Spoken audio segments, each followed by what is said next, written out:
welcome everyone to our first ever Zero Waste and Recycling Forum. That doesn't mean zero recycling, it should have been Recycling and Zero Waste Forum. We're really happy that you came out on a rainy night. My name is Melissa Elstein. I'm with the West 80s Neighborhood Association, as well as the New York City Coalition of Block and Community Leaders. And the West 80s Neighborhood Association has been involved with a number of initiatives here on the Upper West Side, including landmarking historic district. This church, as you'll learn shortly, is a New York City landmark. We've also been doing Love Your Tree Day events, where we're cleaning up the tree beds and mulching them and trying to encourage people to adopt their trees, especially now that the city has planted those 1 million trees. That's an event we had with Helen Rosenthal, our city council member here, Committee Board 7, and many others. And we're going to have that this spring again, so if you're interested in that, and it's directly related to garbage, as you'll find out shortly, please let us know. You can sign up to the West 80s list in the back, and we have a website, www.west80s.org, and we're definitely looking for more tree stewards. So there's a lot of other stuff we do, but right now I'd like to introduce one of my co-partners with the New York City Coalition of Block and Community Leaders, Rieber from West 75th Street Block Association, and her husband, by the way, is the tech guy here, Rieber. And so if you'd like to say a couple of words about our coalition, that would be great. Well, once again, thank you so much for being here tonight. It's an honor for CBCL, the coalition, to be one of the co-sponsors of this ongoing conversation that we hope will continue to get louder and louder as days and years progress. It is something, let's face it, we can all do better at, trying to create an environment where we are very conscious about where our garbage goes and how much of it goes. And before we even purchase something, it becomes part of our consciousness. So that's really important to us, and it's important to CBCL because what we do is support community organizations and community leaders around New York City in their efforts to not only make New York City a more green, environmentally friendly environment, but also we rally for quality of life issues in other areas as well. So we're proud to be helping tonight and introducing some very wonderful panels tonight. We hope will shed some light and give you some food for thought. And hopefully this food you'll compost at the end of the night and put where it's supposed to go. So thank you again for coming. I want to introduce Reverend Brashear, who is making this event possible tonight by allowing us to have it here at the West Park Presbyterian Church. So thank you so much.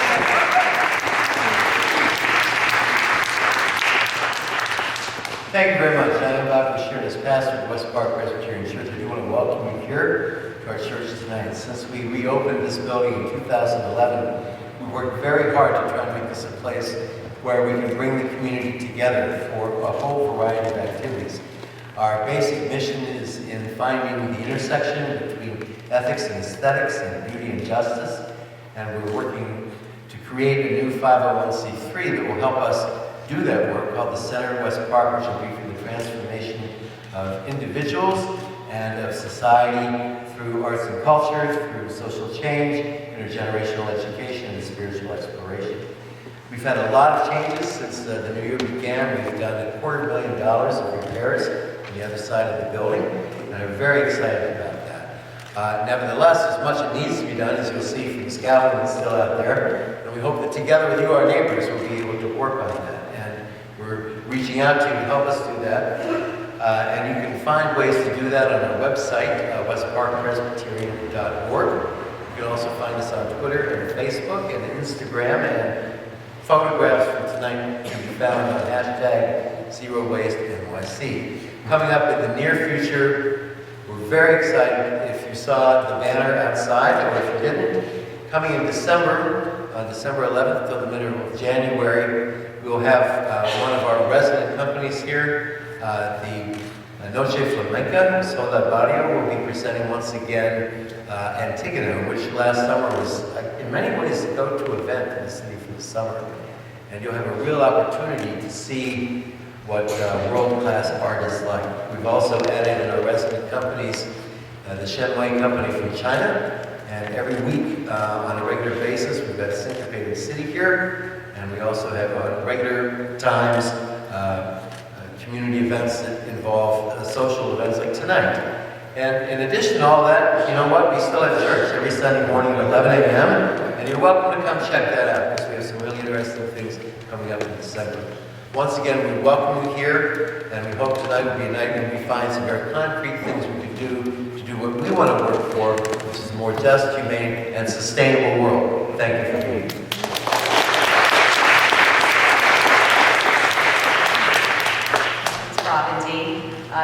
A plug to, if you can't, please go see that flamenco show. I went to see it this summer and it was goosebumps, amazing. Highly recommend it. And it's nice to have two dance companies in residence here in this newly landmarked church. So we're fortunate to have as our first speaker our city council member Helen Rosenthal, who has a great record on the environment. And Helen, take it away. Raise your hand if this resonates, if this is a familiar sight for you. Oh, wait a minute. I notice it's everyone from not the West Side raising their hand. I'm just kidding. So one of the top 3 complaints that comes into my office is about waste and people reporting the street, a street nearby to them looks just like this. And I empathize with them. I see it too. And I want you to know that I've since unearthed in my 2 years on the council how resources are allocated to streets in order for there to be street cleanup. It turns out it's 2 separate groups of individuals. One group of individuals goes around the entire city and does a rating of the streets. And those ratings are added together and community board districts, it's not council district, community board districts are given a rating. The Department of Sanitation, separate and apart from that group of people, uses that rating to decide how much resources that community would get. I think the people who were doing the rating on our district miscounted, because our district is rated 90%. And that's not what I see on the street. But because that's our rating, that reflects what our level of pickup is, which means we're going to need to wait a cycle to increase sanitation's allocation of resources. In the meantime, the City Council is devoting additional resources. I've hired the Doe Fund and dedicated them to certain blocks on the street, so they will do additional pickup. But really it sets the stage for what is the city doing around trash, the larger picture. What are we doing to get to zero waste, which is what the mayor's talking about? So if you look at his Plan NYC, which is now called One NYC, you'll see that he has 4 vision statements. And one of them is sustainability. Another is that One NYC be just, that we acknowledge that it's growing, and that it be resilient. Under sustainability, there are 6 goals. And tonight, we're going to focus on number 2, which is zero waste. I don't think I have to talk to you about why zero waste is important, right? You're here because you believe in and you want to help us, help the city get to zero waste, whether it be recycling or composting or reuse. or better allocation of sanitation sites, transfer stations, a more just system of taking the trash and getting it out of New York City. It turns out that I'm going to very quickly go through the 8 initiatives of the Zero Waste Plan, but I want to tell you in advance that there's not a lot of legislation that's been introduced into the council yet to address these initiatives. And I know a lot of it is sitting with the city council's legal staff, who is writing the legislation to make sure that it's legal and the city won't get sued, which is what happened with our ban on styrofoam, for example. And a lot will be coming out over the next few months. But I want to open the door to you to think about, as we talk about these initiatives, as you hear from the other speakers, what ideas you might have for public policy, for changes in legislation, where we should be adding funding. And I would urge you to send those ideas in to my website, helenrosenthal.com, or to the leaders tonight of this forum. The mayor's first initiative is to expand the New York City Organics program to serve all New Yorkers by the end of 2018. So currently, the organic waste accounts for about 31% of all waste generated by New York City, residents of New York City, including yard waste, food scraps, compostable paper, napkins, paper plates, my husband, other materials suitable for industrial scale composting. But currently, DSNY, and you'll hear from a representative, serves about 130,000 households in all 5 boroughs in terms of organics. I hope that's about right. With the goal of adding an additional 53,000 households by the end of this year. You know, at this pace, I hope we can achieve our goal. I would also add that, as many people know, particularly here on the west side, we have some great green markets that do collect your organics. And I know that the amount that they collect is quite high, and it's more than what's collected in some other areas, like in Brooklyn, where in the Heights, where they have a higher amount of composting, so fewer people are bringing their organics to the green market. We still have a large collection rate at the green market because that's where people are bringing their organics. To date, there is no city council legislation that's been introduced having to do with composting. Asking you to think of ideas.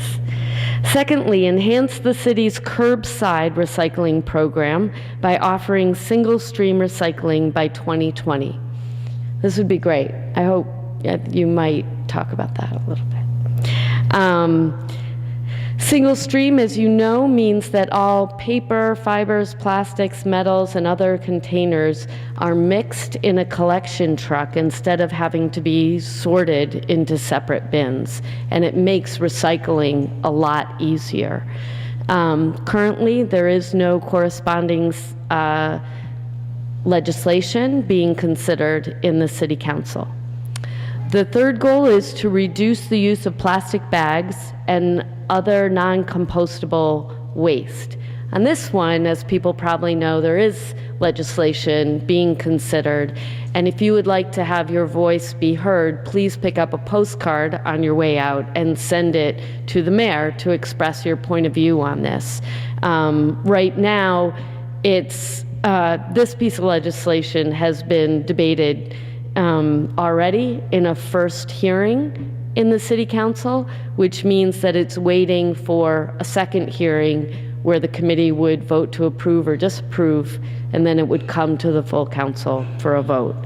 I've submitted an idea to our legislative general counsel of requiring grocery stores to have compostable bags for produce, which I think would make a lot of sense. And I think the issue is cost. And so we're researching that a little bit more. But the plastic bags, as I'm sure is the case for you as well, just slays me. I'm always bringing them back, and we have to get rid of those. The fourth idea is to give every New Yorker the opportunity to recycle and reduce waste, including at the public housing facilities. And this goal reflects the fact that the city public housing buildings have not done so well with their recycling programs, and we need to increase the effort there. The fifth idea is to make all schools zero waste schools. Most of you probably know about the incredibly successful composting program that was implemented in the District 3 schools, 8 of the District 3 schools. I see 2 of its leaders here. Emily Fano, if you could raise your hand, and Lisa Maller. Give them a huge round of applause. These women worked very hard to make our kids learn about, to help our kids learn about compost in the lunchroom.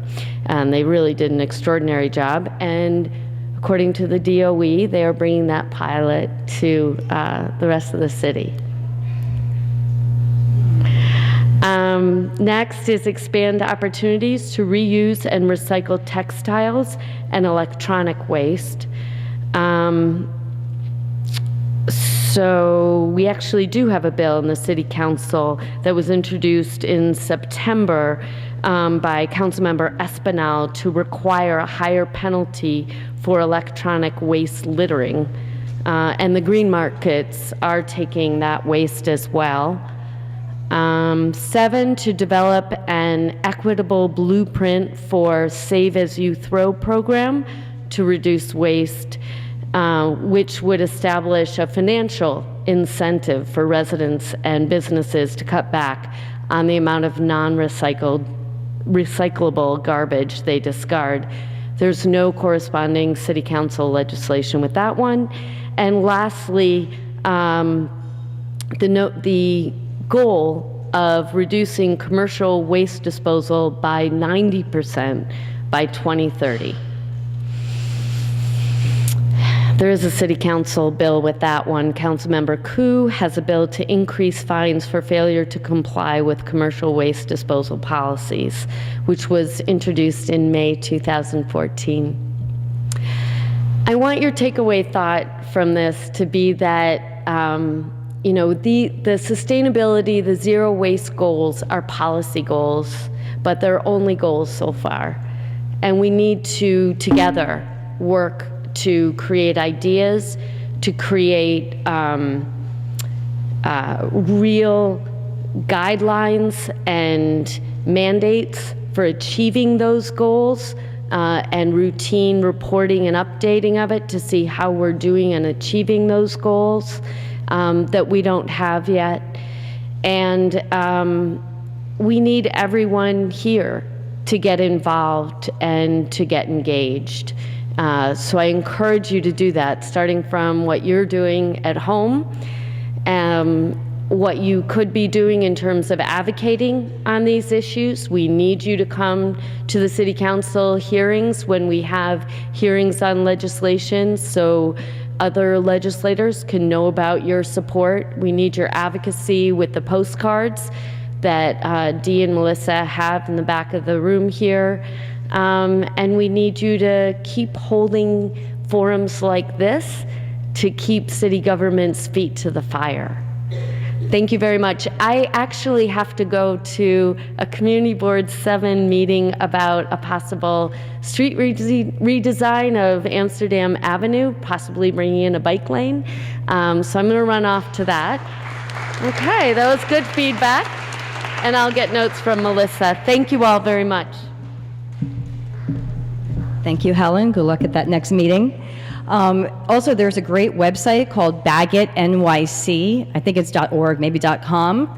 And you can see which council members have signed on to the proposed plastic bag legislation. I believe there's 20 have signed on, 6 have not.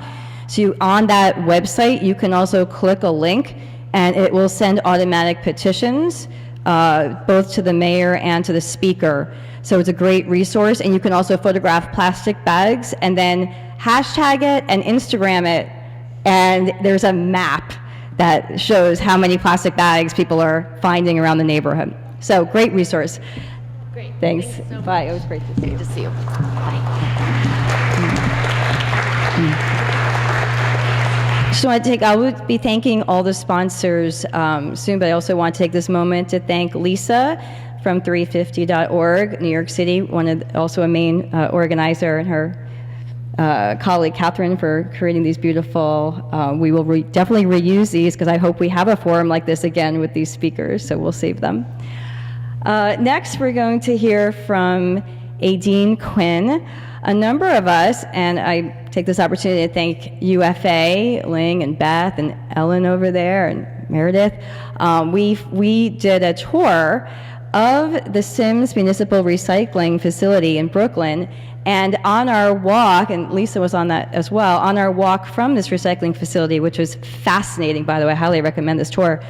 Lo and behold, we saw, of course, so many items just spilling onto the street, just like these photographs that you were seeing. And that actually spurred the idea to host this forum. So we're really happy to have Eadaoin speak and talk about the recycling facility. Would you rather stay there or come here? I'll probably come up there. Okay, then bring your show and tell. So my name's Eadaoin Quinn. I work for Sims Municipal Recycling. We have a long-term contract for the metal, glass, and plastic recyclables. So whenever you put a bottle or can into the recycling bin, it's going to come to our facilities and we're going to sort it out. So, so we have a 20-year contract with Department of Sanitation. We just finished, not just finished, it's been 2 years since we have a new facility in Sunset Park, Brooklyn. That's our primary processing facility. It's very high-tech, state-of-the-art. It's really exciting to have that in New York City handling our material. We also get about half of the city's paper. The paper we keep separate, we send out to other paper recyclers around the city. So our focus is really on that metal, glass, and plastic side of things. So that's what it looks like when we get it. It's a pretty big pile there. It's probably about 400 tons of metal, glass, and plastic in that pile. And when we get it, it's all mixed together, smelly, it's dirty, and that's what our job is, to separate it out into different components so that we can get it ready for factories that can actually use it. So when we put it through our machinery, it goes through a very complicated, intertwined process of conveyor belts. It starts off with the liberator that rips open the plastic bags so we can start sorting what's inside. Then it's going to hit the glass breakers. Glass will bounce on these metal screens, shatter into little pieces, fall through, and get separated out from the other stuff. Then everything will go underneath a big magnet, a big spinning magnet that pulls out any ferrous metals. They'll stick to the magnet, get pulled onto the other side. Then we have 16 optical scanners. Scanners are looking for different types of plastic. When they detect it, go by on the conveyor belt, they shoot an air jet and blow it onto the next belt. And then we use eddy current separators to separate out non-ferrous metals. They're basically just charging any non-ferrous metal that goes by and shoot it onto a different conveyor belt. So once it goes through this mostly automated process, we separate it out into about 15 different commodities. These are a few of the examples of things that we would make, squish together bales of plastic or metal, or this crushed glass.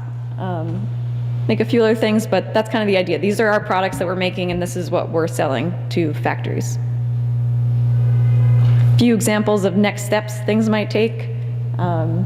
Water bottles can become water bottles again. I have a few samples over there if you want to look at later for some of the steps it goes through once you put your bottle in the recycling bin and how it gets chopped up into little pieces, melted into pellets. And a quick pitch for metal. Metal is an incredible material for recycling, can be recycled, super easy to sort out, can be recycled thousands of times, never loses any quality. Soup can become part of a building. The building gets torn down, it can become a soup can again one day. So super important to make sure that it doesn't go into the landfill. Okay, so that's kind of where we're coming from, what SIMS is doing. Our absolutely biggest concern and what we think is the biggest hurdle towards hitting zero waste is getting more of the stuff that we already have a way to recycle, getting that to the recycling center instead of sending it directly to a landfill or an incinerator. So I think a lot of people are familiar with the number, like a 16% diversion rate. That's pretty bad, but so just to quickly explain that, of all the stuff that New Yorkers are setting out on their curb, 16% is going into recycling bins, 84% going directly to an incinerator or a landfill. That's pretty bad. But the number that I find kind of more concrete and a little bit more upsetting is the capture rate. So citywide, we have a capture rate of 44%. That means of the stuff that the city has decided, we know how to recycle this, we have the equipment to recycle it, we're ready to do it, we're only getting 44% of that. So more than half is going to a landfill when we easily could handle it like tomorrow. And so I put some different areas in there. So in our best performing areas, we're getting 66% of what we know is recyclable. But there's some areas like in the Bronx that they're only getting 17% of what they know is recyclable. So there's a long way to go there. And one thing I pulled out about this neighborhood, diversion rate is 24% of a potential. You could get up to 33% is like citywide kind of ideal. But the capture rate's 48%. So even though you might think you're almost there in terms of diversion rate, there's still a lot of stuff that we're missing. Next slide. Okay, and just, so sometimes I like to bring it back to the money. I mean, you guys are all here, you're excited about the environment. A lot of people in New York City do not care about that. So I like to tie it back to the amount of money we could be saving if we were getting that stuff, instead of going to landfills, if we were able to recycle it, based just solely on tipping fees. So after the city's collected it and they bring it to a facility and they have a choice if they bring it to a recycling facility or the landfill, if they were to get the capture rates up to 100 for every single different type of material and bring it to the recycling center, in 1 year they could save like $40 million. So there's definitely at least that very little incentive. So there's a few ways that SIMS thinks we should be able to get closer to zero waste. One is the potential option of single stream. That's something that SIMS is looking at with Department of Sanitation.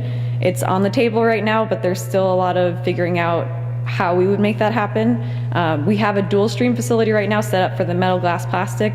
We couldn't handle if we started just collecting the paper right now. It would have to be a pretty massive upgrade to the facility to be able to handle it. So it's an option, but not quite yet. We also invite you guys and children to come to our recycling education center and get excited about the recycling that is happening already in New York. We're working with some packaging design companies to think about how to design their products in a way to make them more recyclable, so that things like toothpaste can be kept in a container that you actually can recycle instead of having to send it to trash. And then we're big proponents of the plastic bag fee. Plastic bags are a nightmare in terms of recycling, so anything to just get less plastic bags to begin with would be extremely helpful. Okay, and that's it for me. Have some cards up here if anyone's interested in coming by our facility later. Thanks, Eadaoin. I'm sure people are going to have questions for you. And Emily, will you be talking later about the environmental hazards of plastics? Great. Okay. So let's move on to Brett Mons from the New York City Department of Sanitation, Commercial and Residential Recycling. Thanks.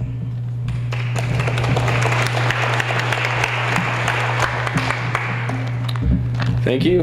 My name is Brett Mons. I am the Commercial Program Manager for the Bureau of Recycling and Sustainability at the Department of Sanitation. A lot of what I was going to talk about has been touched on, but just to give, I guess I'll just point at you and try. Okay. Just to give everyone an idea about the amount of waste we have. The Department of Sanitation collects about 10,500 tons of refuse a day. That's about 2,000 tons of recycling. The city has about 8 million people, but 3 million residences. The Department of Sanitation doesn't collect from commercial establishments. I'll talk about that in a moment. But there are between, cool, all right. There are between 250 and 450,000 commercial businesses in the city. You can go ahead. So our housing stock is very diverse. It makes it difficult for us to collect from. Specifically for residential, we have 1 to 2 family homes, 3 to 6 family homes, and so on, up to hundreds of units in one building. This is a very different collection process for all of those buildings. The Department of Sanitation collects from the curb. Most commercial establishments also collect from the curb. It creates a waste problem. I'm sure Caroline will talk about the rodent issue that it also causes. And just for a little bit of numbers, about 80% of New York City households are multi-unit, and there are about 92,000 lots that have some type of commercial activity on them. So the Department of Sanitation is the largest municipal sanitation department in the country. We collect refuse and recyclables from residential, agency, nonprofit, and institutions, so including New York City schools. We do not collect from commercial establishments, but we do regulate the generators of that waste. So a business is a generator, so we regulate them with recycling rules, which I'll talk about in a moment, and we do inspections and fines, but the carters are regulated by the Business Integrity Commission. So there are about 250 private carters in the city, which you can imagine it's difficult to regulate all of them, but I'll touch on that in a moment again. You can go ahead. So commercial waste, this is just a short diagram. DSNY, like I said, regulates the generators, and BIC regulates the private carters. You can go. So I think someone already showed this, but this is the residential kind of pie where we are now. About 31% of the waste that New York City residents produce is organics. We have about 33%, which is curbside recyclables, and that includes metal, glass, plastic, and paper. Go ahead. But our diversion rate is only 16%.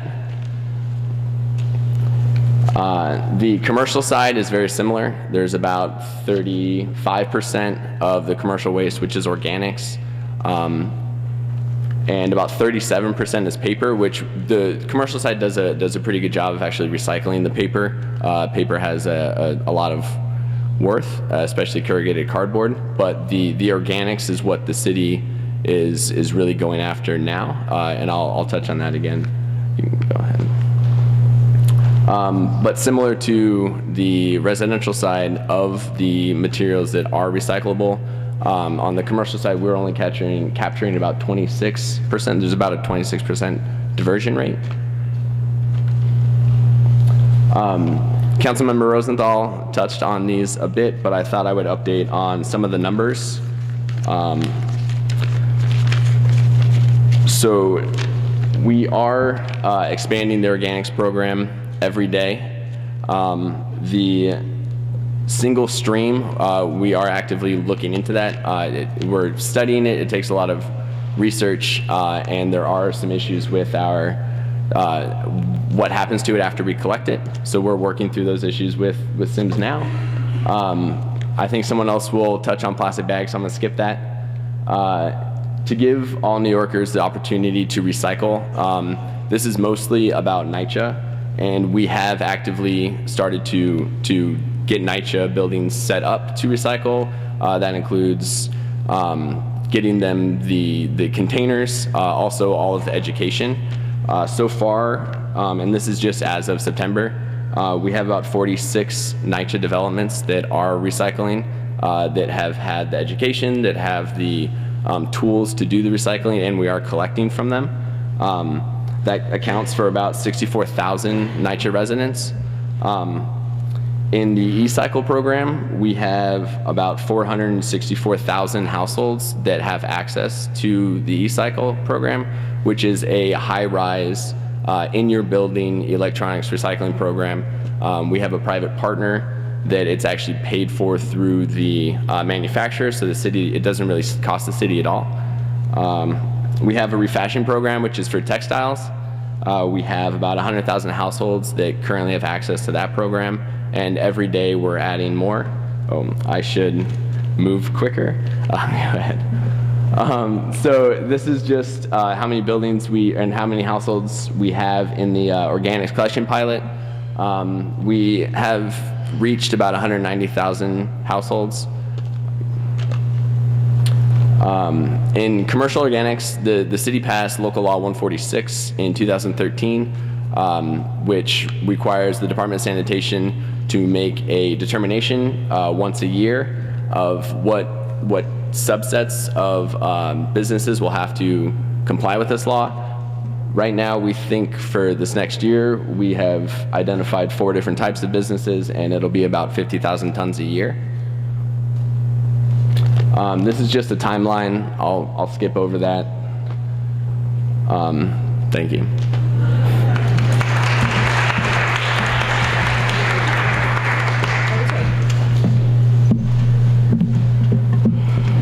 Maybe it's a little tall. By the way, is it possible that these slides would be made available? If people wanted to view them, we can talk about that and have perhaps a link, figure out a way to do that. A quick question before we move on to Ermin. The garbage cans that we see on the street, not residential, not commercial, not schools, just the sidewalk garbage, what happens to that? Because that's all mixed. We collect that. And then does it get sorted out, or all that goes to landfill? So there are blue and green metal, glass, plastic, and paper containers that are on the curb for the public space recycling. Those ones they get collected by recycling trucks, and they get taken to the recycling facilities. The refuse containers, they are refuse. Okay, and with regard to the green and the blue bins that we have here on the Upper West Side in the parks, it doesn't look like there's a lot of compliance with sorting. So what does that mean when it goes to the recycling plants? Is it, if the paper is mixed in with food, it's just mixed in with bottles? We've all been curious about that. So, Can you speak into the mic? It'll just be part of the contamination that we get. It's about, of everything we get in our first big pile, about 13 to 15% will be waste. So that'll kind of be part of it. And that's just part of how it works, so that's okay. So it gets sorted into waste and then to landfill or to incineration? Yeah, so about 13% will go to a landfill or incinerator. Okay. Yeah, we can handle it. It's okay. All right, so our next speaker will be Ermin Siljkovic from GrowNYC Residential. And you're tall. Do you want to come up here, or you want to stay at the table? I could sit here. Okay. Can everyone hear me? Good evening, everyone. How's everyone tonight? Pretty good? Yeah. All right. My name is Ermin Siljkovic. I represent GrowNYC, a 40-plus-year-old environmental nonprofit. How many of you have heard of GrowNYC before? A few? Many? Most? Great. You may know us from the green markets all around town, including a number over here on the west side. And we'll touch upon what you can do there shortly. But just to go in a little bit of an introduction about who we are and what we do, I represent the Office of Recycling Outreach and Education, which is a program within GrowNYC that has a contract and works directly with the Department of Sanitation on increasing compliance and improving awareness and talking to folks basically right where they live, in their buildings, in their communities, in their neighborhoods, about recycling, why it's important, not only about how to do it, but also why it might be important. So we touch upon all the subjects, which you will and have heard all about tonight, whether it's the environmental side of things, the economic side of things, or the public health and hygiene side of things. So we touch upon kind of like the whole 360 outlook on recycling, and actually how we can be each individual, and especially if we work together on pushing the needle and improving recycling rates, not on a local level and comprehensively citywide. So we see all the information that could be depressing. The rates are fairly low, but we also see hope, and we have actually worked with communities, we've worked with folks in buildings, we've worked with superintendents, we've worked with folks throughout the 5 boroughs for going on 8 years plus now, in seeing drastic improvements in recycling. And also in recent years, working very closely with the Department of Sanitation on new curbside programs. As Brett mentioned, there's the Refashion program, which is now basically the Department of Sanitation is now offering to collect clothing and textiles curbside, as well as the eCycle program, which is offering to collect electronics waste curbside. And also the organic collection program, which we can talk about a lot tonight as well. So basically, back on the residential side of things, a lot of folks kind of get confused. They ask us a lot of questions about how to recycle in their office or how to recycle at the park, which are all important things and worth knowing. But what we specialize in is how to improve and how to help folks recycle right where they live. So in residential buildings throughout the 5 boroughs. So what does that look like? If you live in a building and you're a resident and you feel that your neighbors kind of have no clue or have some confusion or even are recycling too much, and that's possible, we can kind of come in there and help kind of triage and kind of see what the situation is like and kind of recommend solutions. So we can work with you in setting up tabling sessions or outreach sessions in the lobby. We can give presentations at tenant association meetings. A lot of buildings have block parties or community gatherings. We supply literature provided by the Department of Sanitation, and also other tailored literature that we produce at the Office of Recycling Outreach and Education.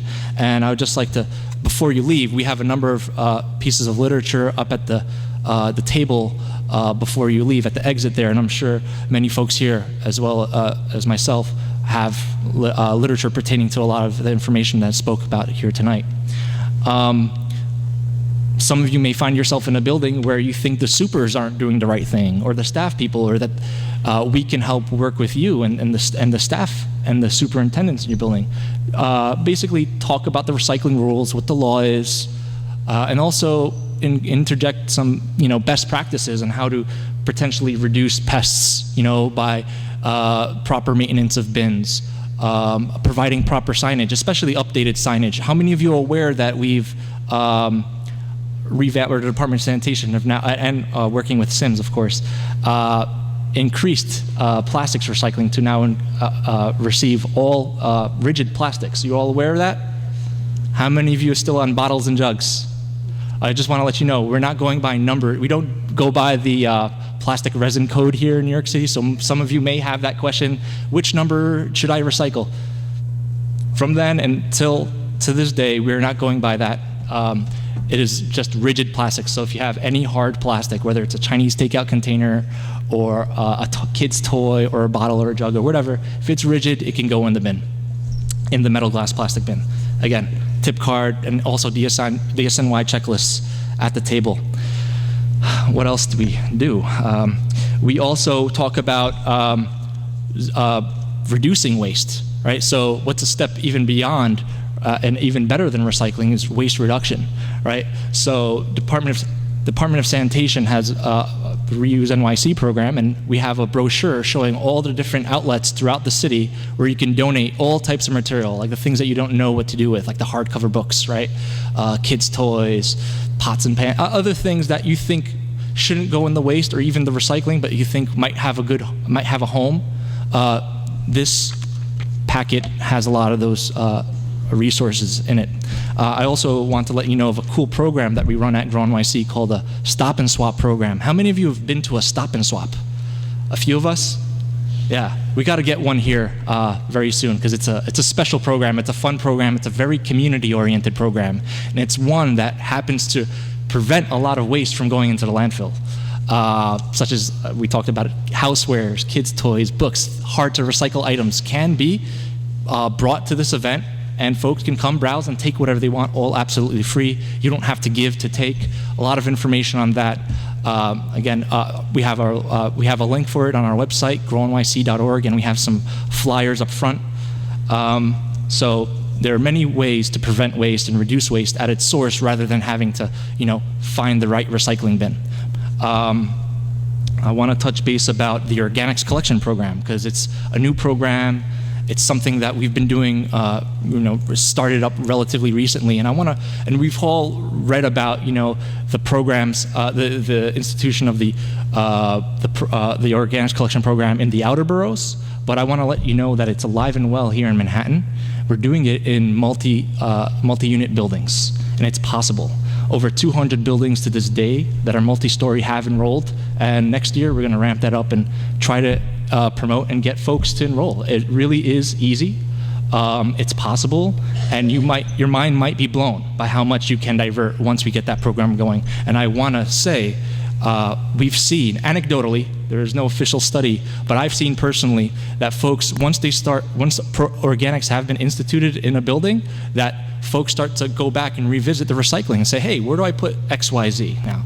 And we've seen bumps in recycling in the curbside recycling program. So if you want to work into boosting your recycling output, we can institute an organic collection program in your building as long as you're 10 units or more here in Manhattan. And kind of bring it all back, kind of going on and on about different programs. I just want to remind you that don't feel alone in this. If you have a problem in your building, the recycling is lackluster, you don't think that your neighbors are on the same page with you, or that your super is necessarily doing the right thing and they need help, or all of the above, we're here to help you in that. That's what we do. Okay? All of our literature is at front. I have my business card. Give us a call, send me an email, whatever. If you need us to come by and just talk to you, we can help you with that. We can help you enroll in all the great curbside programs that are now being offered, right? So there is hope. There is light at the end of the tunnel.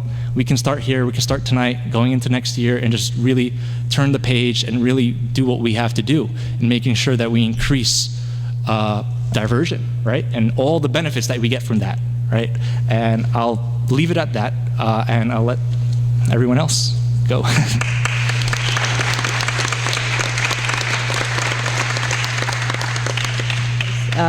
Thanks, Ermin. I think people are definitely going to have a lot of questions about logistics, how many people in a building have to agree to get the brown bins, how that works, especially also the design of buildings. If it's a pre-war, they may not have room for both. Well, we might switch to single stream, but until then, the papers are in one bin, glass, bottles. We may not have room for the separate containers. So please ask those questions.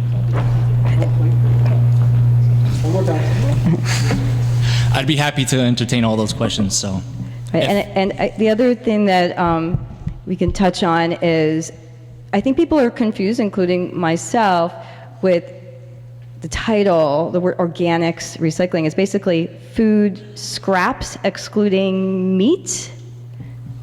Would you like me to answer that now? Yeah. Okay. So, and this is a good opportunity to talk about the drop-off at Green Market. There are a number of many of you may be participating in the compost drop-off at Green Market. There are a number of locations throughout the Upper West Side. I have a list of them here, but I don't want to take up too much of your time. But there is a slight difference. So the compost drop-off at Green Market, the material that is collected there is only kitchen scraps and food soil paper and scraps that don't have meat or bone or heavy in fat. The reason why is that material largely is being processed locally, like in urban farms or the Lower East Side Ecology Center, et cetera. So very close to where people live, right? So that is very kind of closely, monitored and maintained for that purpose. The organics collection program is slightly different in that it does accept meat, bones, dairy, etc. The reason is that material is collected and actually sent to facilities in the region to be processed, so mostly away from people. And the reason why it's, and I should be deferring to Brett here, but while I have the mic, the reason why it's called organic collection, not composting, because the act of actual composting is not happening at the building level. That material, it's basically organics recycling, so it's setting up a whole new stream within the building to be collected and diverted, and it will be composted elsewhere. So all of you freaking out about, oh, wastes and smells, and I mean, not to say that doesn't happen, it's already happening, right? We're all putting it in a black bag.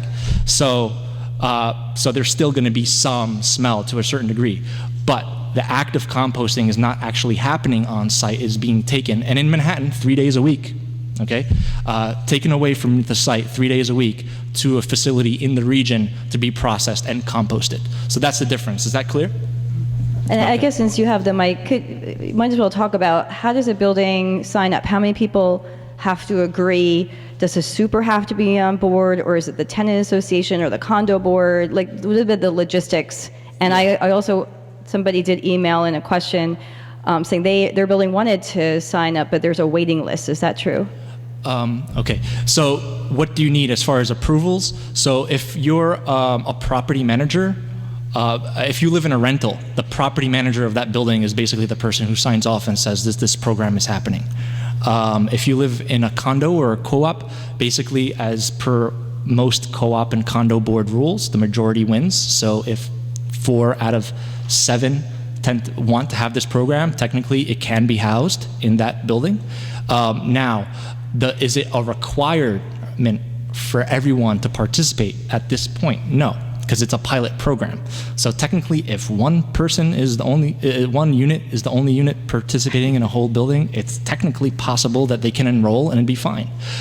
So, of course, we want as many people to enroll, to participate, and we want everyone to enjoy the benefit of having this service. But I mean, you know, it really is, it's just a pilot program. Folks shouldn't, you know, be too overwhelmed by this program and to not want to at least inquire about it and learn more.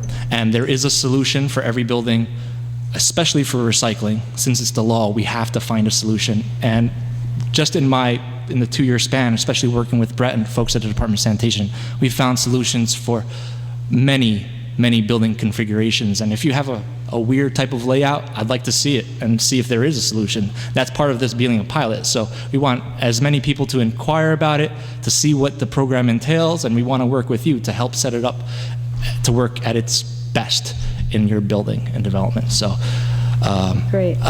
Did you have another question? Waiting? Is there a current waiting list? No. I mean, technically, we're not going to begin for the organics collection program. They've stopped enrollment for the winter because the Department of Sanitation prioritizes snow removal.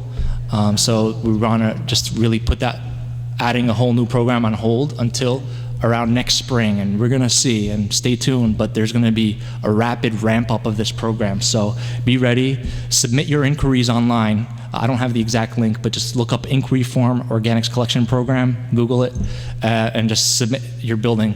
And even if you're just a resident, I mean, it's just worth putting it out there and then coming back on who makes the decisions and how does it work, and we'll do all of that later, but we want to see where the interest is. We want people to cast their ballot, put it out there to see where it goes. Again, if you submit an inquiry, it doesn't guarantee that you're going to get service or that you're putting your whole building on the line for it. No, that's just going to tell us that there's some interest at a building, and we're going to work with you. And in preparing for this forum, I mean, I learned how directly contributing to climate change or global warming are landfills with the methane that's produced at the fills. And also, of course, all of the trucks, the extra transportation, and that the food that gets diverted into compost can then actually decrease carbon in the air as it's spread on to create more healthy soils. So it's like a double benefit to the environment, which was very interesting to learn. Yes, multiple benefits in regard to, climate change, et cetera, and kind of reducing our impact. And there is a brochure up on the table in regards to enrollment in the organics collection program, as well as other enrollment programs. So for more information on that, where the links are, instead of just taking it from me and having to Google it, you'll find it in the brochure up at front. So I'd like to introduce Manhattan Borough President Gale Brewer. Thank you, Gale, for coming. I know you had a couple of other meetings prior to this, so thank you. Would you like to speak now? Has everybody else spoken? No, not yet. We're making our way. Okay, great. All right, so moving on, we're going to learn about the organics recycling with GrowNYC Recycling's champion from Thadddeus, Copeland. All right, sorry guys, low-tech presentation. You just have to look at me. I just wanted to stand up. So, thank you for the introduction. My name's Thad Copeland. I'm the manager of GrowNYC's Recycling Champions program. We are a sister program of sorts of Ermin with the Office of Recycling Outreach and Education. So we do have some relationship. We're in the same nonprofit, but we are funded through the Department of Sanitation and work closely with the Department of Education through a memo of understanding. So we're a service provider for both of those agencies. We actually work very closely together. A lot of people find that surprising that DOE and DSNY are cooperative and on the same page, and they very much so are with waste in schools. It's a very positive thing. But we work in New York City public schools, K through 12 citywide. And right now, for a school to become a recycling champion school, there's an application process in which you apply, and if you are selected into our program, you are given an outreach coordinator that works intensively with that school for 1 semester. And we have an approach, which I'll talk about in a minute. But before I do, I wanted to clarify a couple of our goals. One is to create a model recycling program in New York City schools. Well, what does that mean? We were established in 2010 and have spent the last 5 years working in schools all across the city. We've seen a lot of different setups and been in a lot of different scenarios, and we've distilled best practices from that. And those are what we strive to implement, that has to do with educating students and staff around recycling, getting the correct infrastructure in place, and having consistent setups. But the second part of what we do, and I think is the real important piece of it, not that it's not all important, but that's to change and create new habits. By a show of hands in here, how many people brushed their teeth this morning? Okay. How many in here turn off the lights when they leave a room? How many in here wear a seatbelt when you get in a car?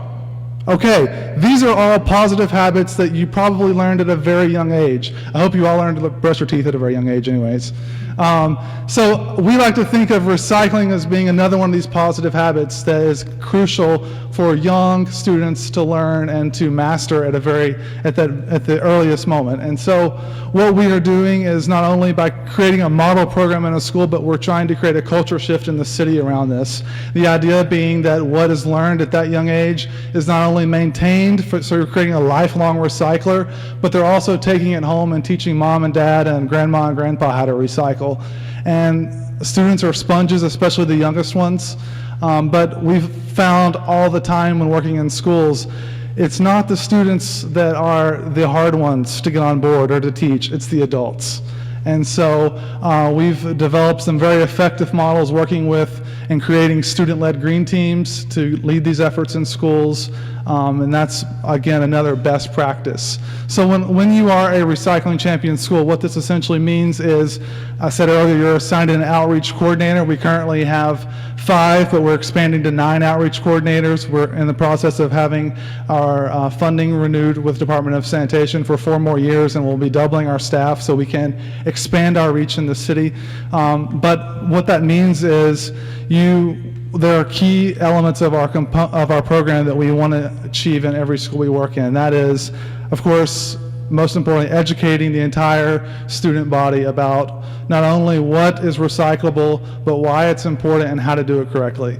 But we probably spend most of our time working with adults, and that is meeting with adults to do staff trainings, faculty workshops, custodial workshops. We always try to especially meet with the evening crew to make sure there is not confusion around collection of recyclables at the end of the day. We work with school food in the kitchen. We work with school aides. So it's a comprehensive program which we try to get everyone on the same page. Another service that we bring that's really quite basic, but it's just to get people to communicate to each other. Schools are often very siloed communities, especially if you're in a school building in which it's a shared space and maybe 3 or 4 schools under one roof. There's oftentimes some issues with territory, but also just getting to know each other and breaking down barriers. And so as an outside group, we can fill that need very well by creating that dialogue. So that's an overview of what we do. The last thing I'll conclude with is the zero waste piece, since this is a zero waste forum.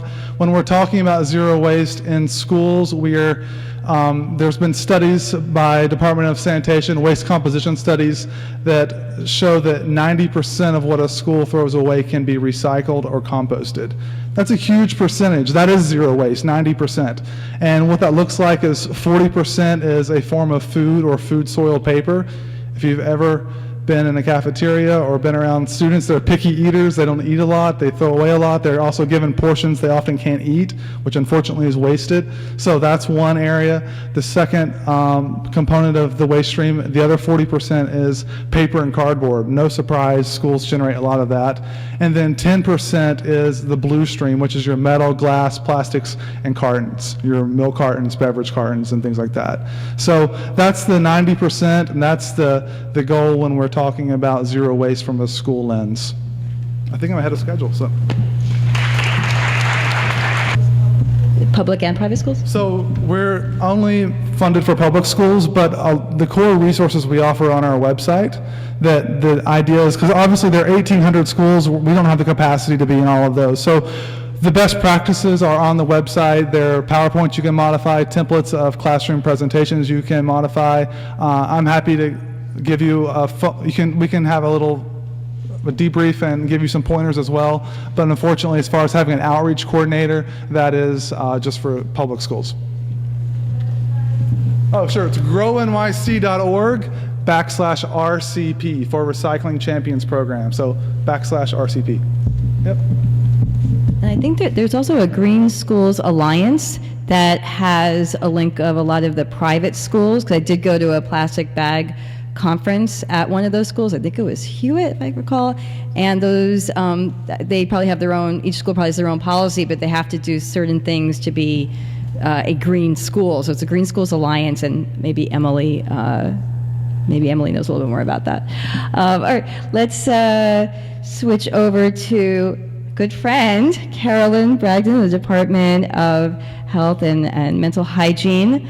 I do have to say a couple of words because I am indebted to working with Carolyn as a victim of a rat infestation in my neighborhood. I won't mention the exact blocks to preserve the real estate value.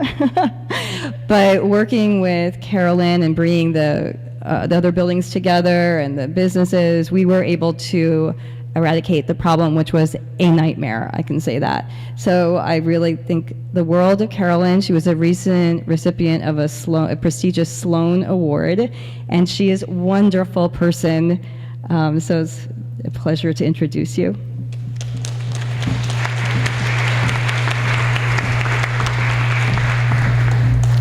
So thank you, and everyone knows I love working in this neighborhood. I started working in this neighborhood back in 2010 when Gale was a city council member, and her team really brought us in here a lot to walk the blocks of the Upper West Side. So we got to know this community well, and I think that of any group in the city of New York, and I've worked all over the city, that this community has the greatest potential to achieve the zero waste goals, because there are so many excellent activists here. So when we were loading our slides, we were all saying, "Hey, you stole my slide," because we're all showing the same pictures of overflowing litter baskets. And really the story that I have to tell is the connection between garbage and rat activity. You can go ahead and advance. So rats, the very basics on rats is they only need an ounce of food, an ounce of water a day to survive and really to thrive. And that food is readily available in our garbage. Back in 2010, my team, Pest Control Services, at the City Health Department, we started what's called a rat index, where we would go in and we would, instead of just waiting for 311 complaints to come in, we would just proactively inspect every property in a community. And then we started doing studies on those inspection results to really see what building characteristics were most commonly associated with rat activity. And what we found was high-rise buildings, the large buildings in close proximity to restaurants, schools, green space in high urban density areas, we're most likely to have rats. And the reason really is because of the amount of garbage that's coming out of those buildings. So go ahead. What we were finding is the garbage was largely uncontained or unmanaged. So garbage was coming out of buildings, coming out of restaurants, coming out of schools, or just sitting on our streets uncontained. And what was happening to our neighborhoods is that rats were taking advantage by nesting in our city infrastructure. So, for example, this is just a curb. And it's one of many curbs that has a rat's nest right in it. So the sidewalk is hollow, and rats are all living underneath the sidewalk, and they're there, if you advance to the next slide, all over the place. This is 59th Street and 5th Avenue. It's an extremely wealthy area. Rats don't discriminate.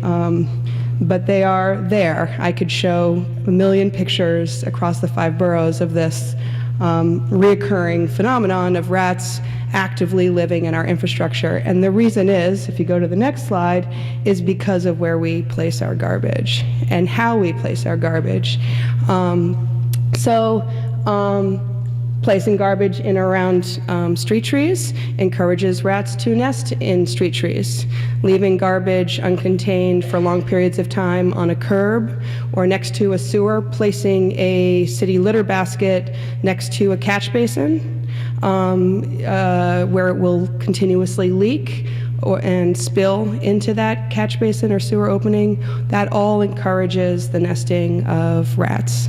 And these are the rats that you see when you're walking to the home from the subway in the evening, walking your kids home from school. Rats are coming out usually around dusk, our commuting hours, to look for their regular food source.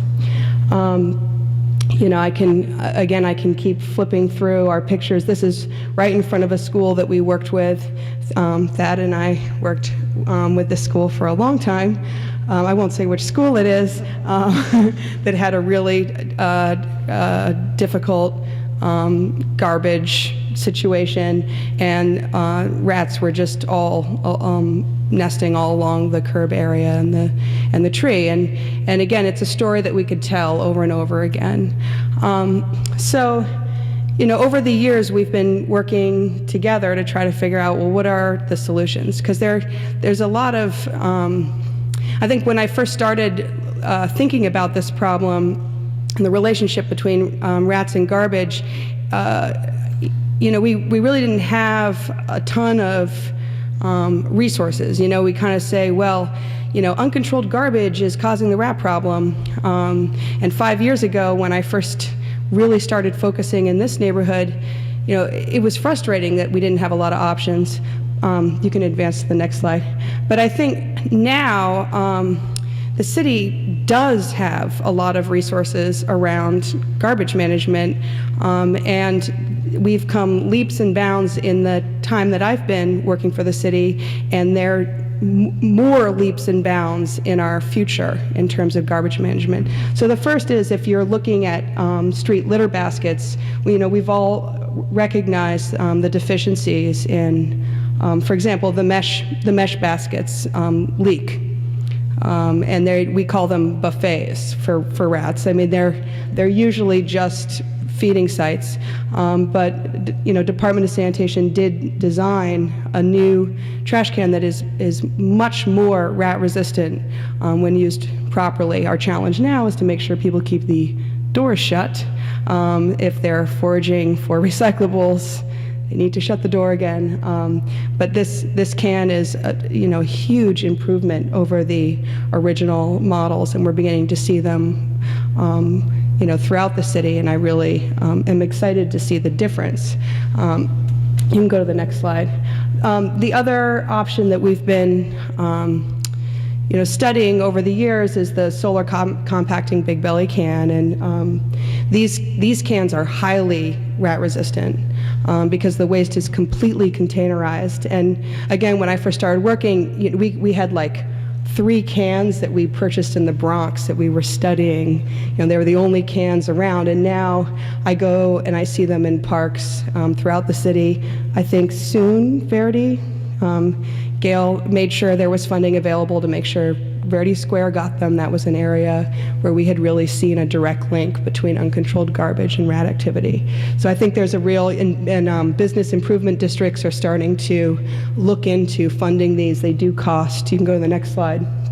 They do cost about $3,000. The triple bin system with the recycling version can go up to $9,000, but it's a worthwhile investment long term. We can go to the next slide. The other, you have the experts here in organics recycling, but I just wanted to say that since I learned about this program, I really feel that I've had to be their cheerleader, because a lot of people think organics, compost equals pests. Whereas everything I know and have learned is that waste management and recycling is pest control. It's the future of pest control in New York City, and that if we can get to that point where most buildings in a neighborhood, most schools are following the lessons that this group is teaching, that we're going to see rats get reduced overall in neighborhoods. I think that we have a real potential in the city to eliminate rat activity, severe rat activity, not all rat activity, by following the principles of organics recycling. Because really what it's about is getting your food waste into a locked bin. We did work with Department of Sanitation and GrowNYC to do a year-long study of the bin while it was being used by residential high-rises, and I can assure you it is highly rat-resistant. It just needs to be used. We just need people to believe in the program, adopt in the program, and just take the extra little bit of time to follow the program. And so this is a slide that I like to show. We were actually at a meeting talking about this earlier today. This is a large co-op in the Washington Heights that adopted into the organics recycling program, right? Ermin and I worked on this building together, and you can see their beautiful bins holding their organics waste, and we were so excited to have this building be able to divert that much waste. But you can also see the large pile of black plastic bags, and while they were probably able to, I don't know what the final % of waste reduction was, they're reducing their waste, but there's still enough there to feed rats. So really, our goal is to get everyone to that 90%, diversion, so that you don't have any plastic bags up there feeding rats. Okay, so I'm going to skip this one because I'm running out of time. I do teach a rodent academy, and all of us, actually most of this panel here, we have team taught. And we make ourselves available to help, again, cheerlead neighborhoods and communities into this program. If you're interested in learning more about rats and rat prevention, our website is nyc.gov/rats, and we also have our rat maps published here. And the reason I like to share this with you is because a lot of people don't realize how many inspections have been done across the city of New York. And if you go to the maps, you can click on any tax lot, any property, and you can see the result of the last inspection and whether or not it had rat activity. So if it's red, it had rat activity. If it's orange, it had garbage severe enough to attract rats, and if it's yellow, it passed. So it can really help you also bring your neighborhood together. You know, if you make a map, you see a lot of red, it's a good way to mobilize people to get interested in organics recycling or in overall garbage management efforts. Keep going. We do have multiple brochures available. I'm out of print right now, but we're ordering 60,000 more. These are free to you if you call 311. And, oh, I didn't have my last slide. The Rat Academy is a free training, again, that's available to communities that want to host training, and we can tailor them to your needs so that if you want to have a Rat Academy that is half waste management and recycling and half pest prevention, we've been pretty good at accommodating those kinds of needs so we can have an open conversation with a co-op board or a neighborhood association, and schools is our other big audience that we're trying to push. So thank you so much for listening, and hope to answer some questions later.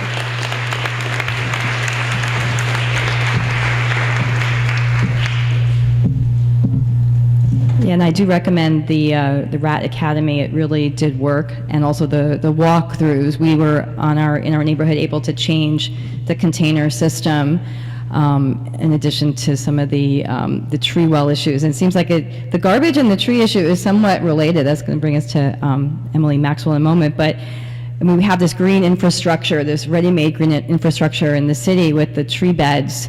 But by piling the garbage every day on top of them, it compacts the soil, making the soil less permeable. So even more stormwater gets washed, during the storms down into the drains, collecting garbage. But also that results in more sewage. We have a problem here when it rains, sewage going into the waterways, and you definitely don't want to do the triathlon right after it rains in the Hudson River as a result.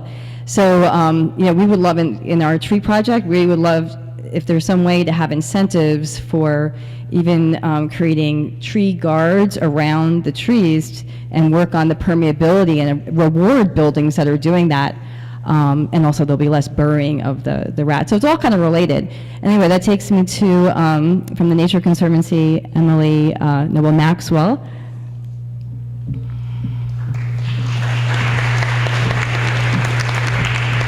Thank you so much, Melissa, for putting together such a wonderful event. To all of you for coming out on a rainy Tuesday evening and spending your time on these really critical issues. And also to my fellow panelists, who are quite an impressive group of people with amazing knowledge, and it's really bringing together a lot of critical issues related to our waste stream. So I'm Emily Nobel Maxwell. I direct a somewhat new program at a very established organization called the Nature Conservancy. We're a global organization. We're about 60 years old. We've been protecting nature and conserving nature in 35 countries for about 60 years, but we started here in New York, and 2 years ago launched a program focused on New York City itself to try to bring our interest in protecting nature into the city for the first time. So I have the pleasure of leading that initiative. We can scroll slides so we can maybe come right past that. So before I dive in for what you are all actually hungry for, which is to talk about how we're going to stop plastic bag waste here in the city, I just want to tell you who we are and why we care about this issue, because I think that that's a critical component. We focus on three main areas. Obviously, post-Sandy, I think we're all a lot more cognizant of resilience issues related to climate change. So we focus on coastal resilience through natural infrastructure. So how can nature help to protect our coastlines? We also focus on what we call environmental quality of life. So what are the myriad ways that nature can serve the residents of New York City? And we also focus on new leadership for urban conservation. So how can we get more young people engaged in these issues? So it's great to be on a panel where a lot of us are working with young people in schools to get young folks engaged. Oftentimes they're leading on these issues. So our disposable bag bill that we have talked about a couple of times already tonight, I say our because the Nature Conservancy is one of many organizations across New York City trying to advance this piece of legislation. We're part of a coalition called Bag It NYC. There are over 70 organizations involved in this coalition, so I want to say we're in good company, and it's an honor to be the person who's getting to talk about it tonight. There are many other folks across the city who could do just the same for you. So why do we care about plastic bags? These numbers are approximate. As I have learned more about the issue, I think these are low estimates, in fact. But New Yorkers use about 10 billion, so that's billion with a B, plastic bags per year. I've heard a number as high as up to 12 or 12.5 from folks who are more educated on this than I am, but we go with a conservative estimate. Why do bags matter to us? They do a lot of things, not only, and so we don't really talk about the production side of plastic bags here, which has its own set of issues, but plastic bags, we see them as aesthetic blight in our neighborhoods. We see them getting tangled in trees. They're the number 4 kind of waste we see on our beaches. They litter our parks and our natural areas. They do threaten marine life when marine life becomes entangled in them or ingests them. But also interestingly, and for those of you who have experienced flooding in the city, flash flooding, they can clog our storm drains, which can then back up during rain events, and it can increase flooding, which we're already having a problem with in general due to limited infrastructure and also the effects of climate change. So there are a lot of reasons that plastic bags just aren't great. Also, to me, they're just obsolete. So there is an alternative, and the alternative is we can all learn how to carry reusable bags with us. And it's a pretty quick fix, but as with all behavior change, if you did never learn to brush your teeth in the morning, as my colleague said, it takes a while to learn how to do that. So reusable bags, we're going to need to have an incentive for people to learn how to do this and make this a common practice. To that end, and forgive me if I'm speaking quickly, but I want to make sure I got a bunch of information out. There is in City Council right now, and for those of you who live in this district, in Helen Rosenthal's district, she is a co-sponsor of the bill, so she should be commended and thanked for that activity.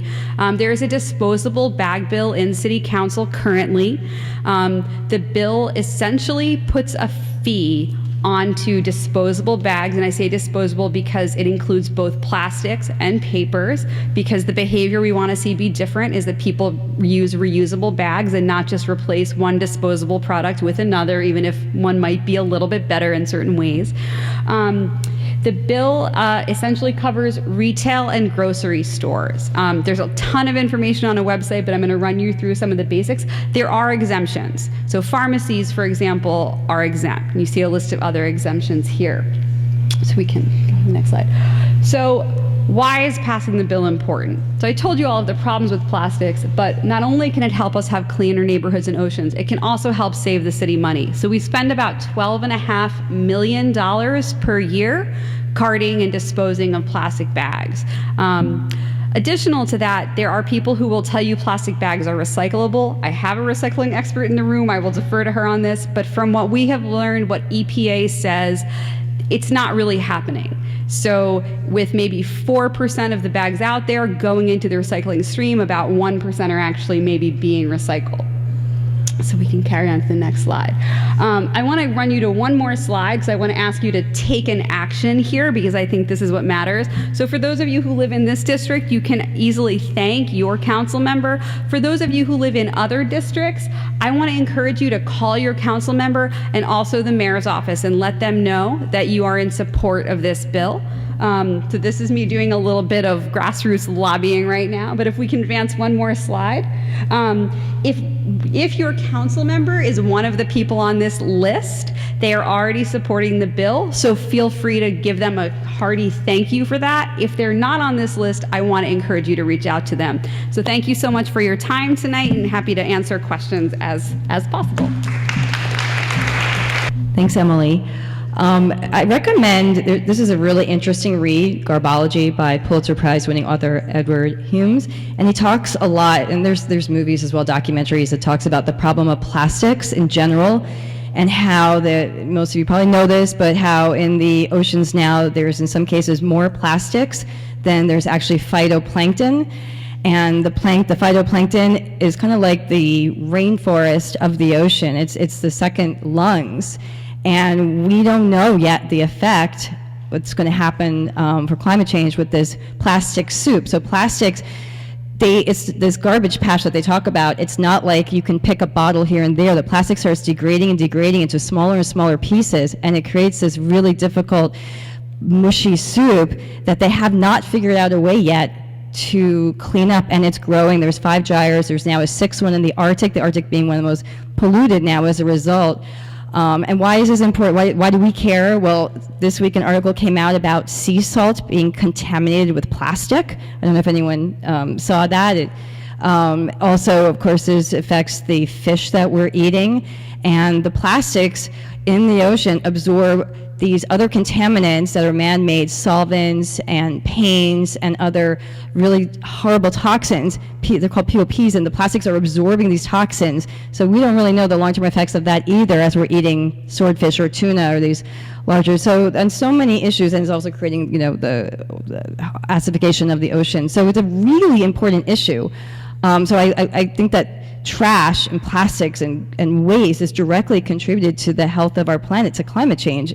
And of course, what is plastic made out of?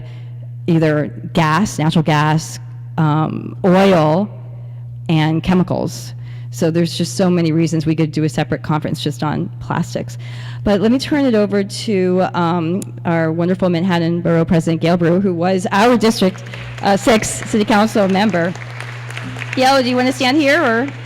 There, okay. Thank you very much, Melissa. Thank you, Reverend Brashear. This is a wonderful panel, and there are people in the audience I'm going to out you as I go along, because you know a whole lot.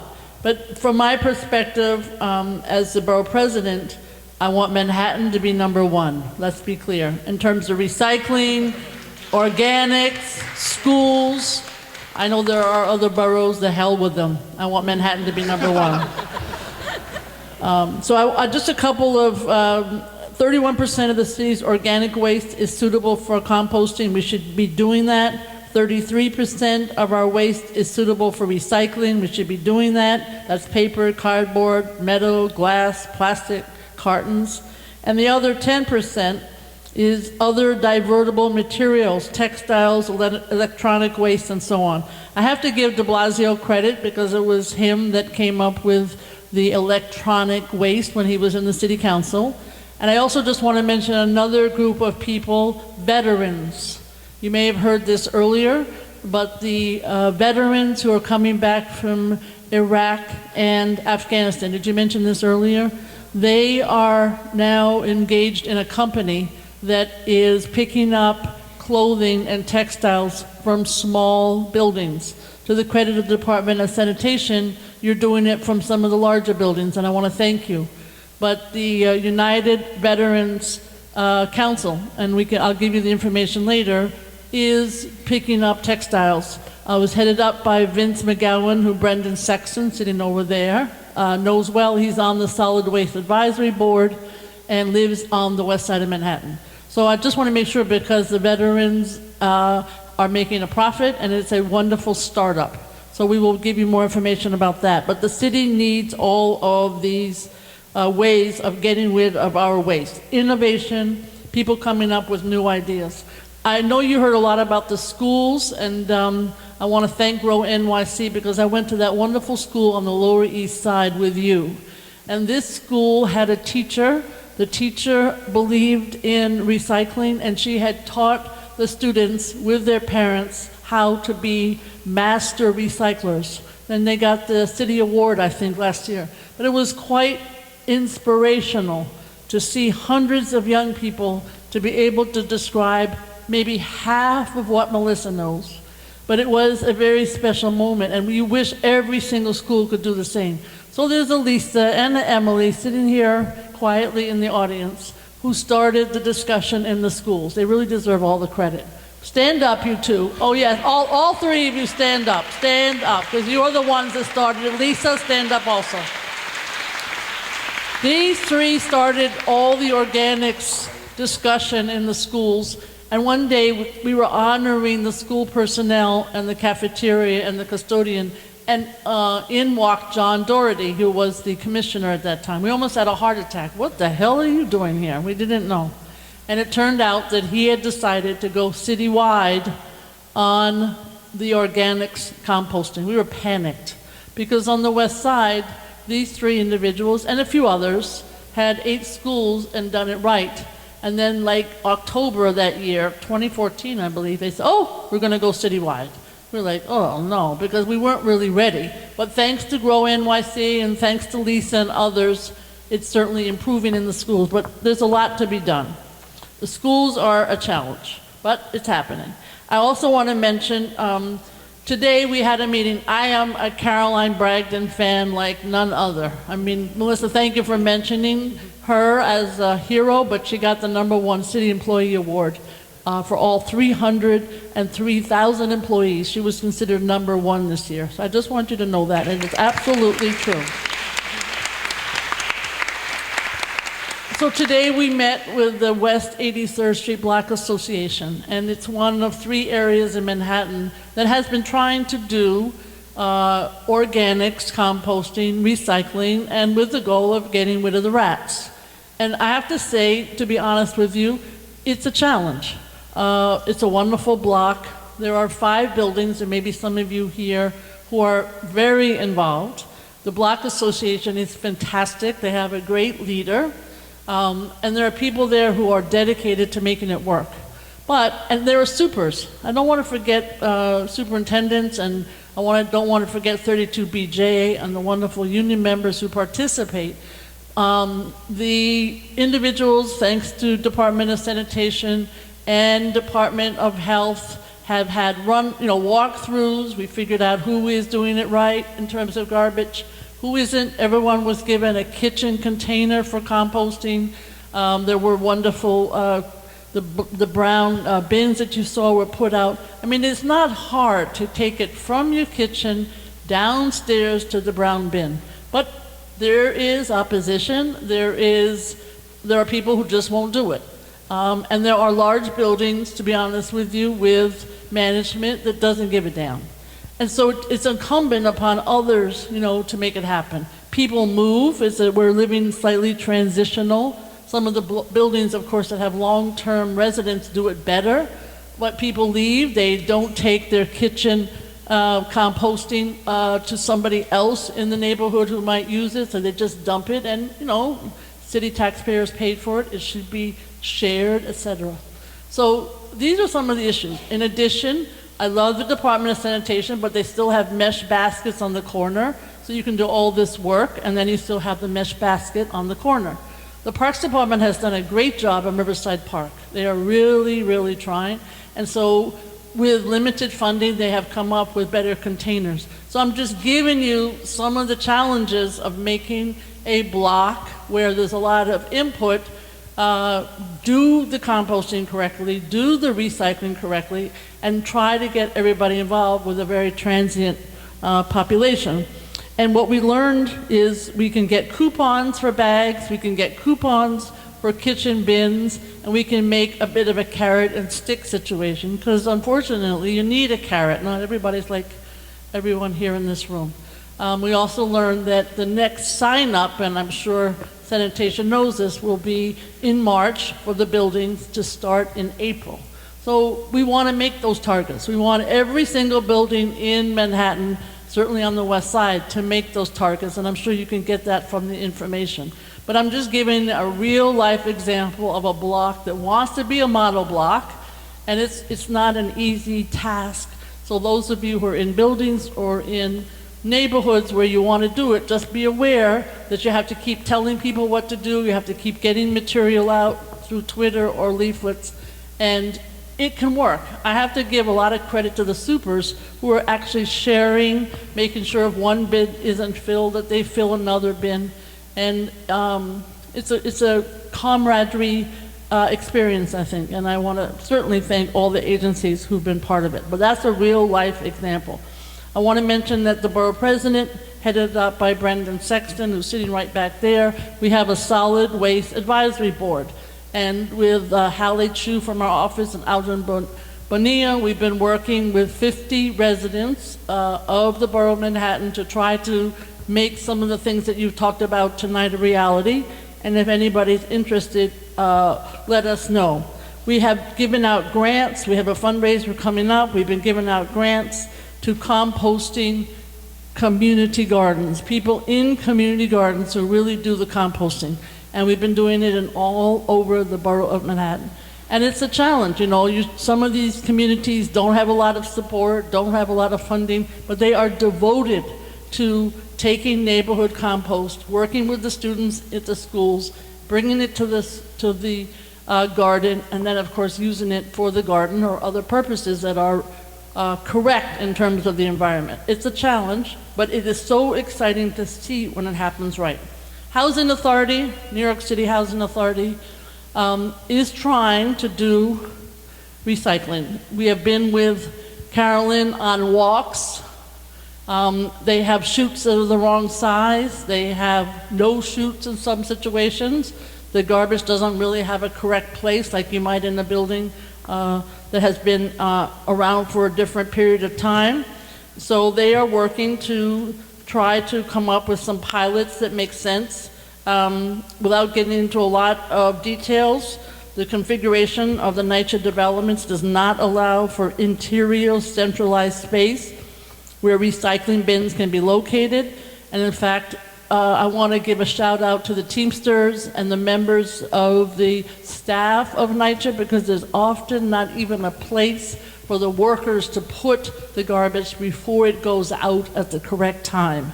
So that's sometimes when you see the NYCHA challenges in terms of garbage, that's why. I know we sometimes blame NYCHA as an institution, but I just want you to know there are many physical challenges at the Housing Authority. And so there's a lot of work now to try to address them all without getting into all the details. I know that some of the developments in this area have tried to address that. So just finally, I want to say the other issue is small business. I'm a big believer in mom and pops. I can't stand the chain stores, but I won't get into that right now. And the issue there is, you know, I know we've been working with Transform, Don't Trash NYC, the coalition, to try to come up with many different ways that the trash could be picked up. But I just want you to know that the issue of small businesses and how to address all of their issues is also something that's really important. And we've done a lot of surveying in the small business about how to improve what would be good for them in terms of their trash pickup. So these are all some of the issues that we need to address. This panel has figured out all the answers with Melissa's help. I'm being a little facetious, but this is a challenge that we're up to, and I look forward to working with you. Thank you very much.